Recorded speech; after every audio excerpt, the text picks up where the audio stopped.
अस्सलामुअलैकुम दोस्तों, क्या हाल चाल है? ठीक ठाक हैं। आज हम मौजूद हैं अजान टीवी की प्रोडक्शन में, तो जहां सैयद वकास के अंडर कंट्रोल ये प्रोडक्शन चल रही है और एक ड्रामा है जिसकी शूटिंग चल रही है। तो वर्किंग में हम वकास जी। वकास, क्या हाल चाल है? ठीक ठाक है? फिट फाट, आई एम गुड। आप सुनाए? ठीक है जी ठीक ठाक। कैसा चल रहा है काम? अल्हम्दुलिल्लाह, तेरे सामने मजे।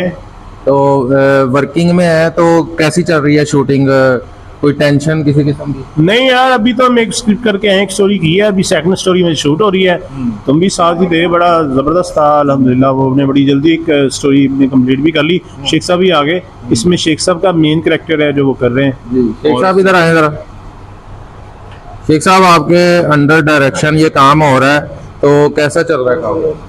अल्हम्दुलिल्लाह बहुत अच्छा चल रहा है काम। मजे मजे कर रहे हैं, काम करते करते मजा ले रहे हैं काम का। ये सब खुश नसीब है आपके अंडर डायरेक्शन काम कर रहे हैं। ये अल्लाह का शुक्र है और आपकी मोहब्बत है कि आप मुझे इतनी इज्जत दे रहे हैं। शेख साहब, आपने ही तो हमें स्टार्ट करवाया था और आज तक आपके साथ काम कर रहे हैं, और इंशाल्लाह ताला आने वाले वक्त में भी दोस्तों आप शेख साहब को हमारे साथ बहुत सारे ड्रामों में देखेंगे इंशाल्लाह। इंशाल्लाह इंशाल्लाह। जी, सैयद वकास की अजान टीवी के लिए कोई बेस्ट विशेस दे दें। अल्लाह इसे बहुत जल्दी कामयाब करे। जितनी जल्दी ये प्रवान चढ़े उतना ही ये पॉपुलर होंगे इंशाल्लाह ताला। ये बहुत जल्द लोग हर किसी की नज़र में होगा। बहुत बहुत शुक्रिया शेख साहब। दोस्तों दुआओं में याद रखना और अल्लाह के जिक्र का जुबान पे स्वाद रखना। अल्लाह हाफिज।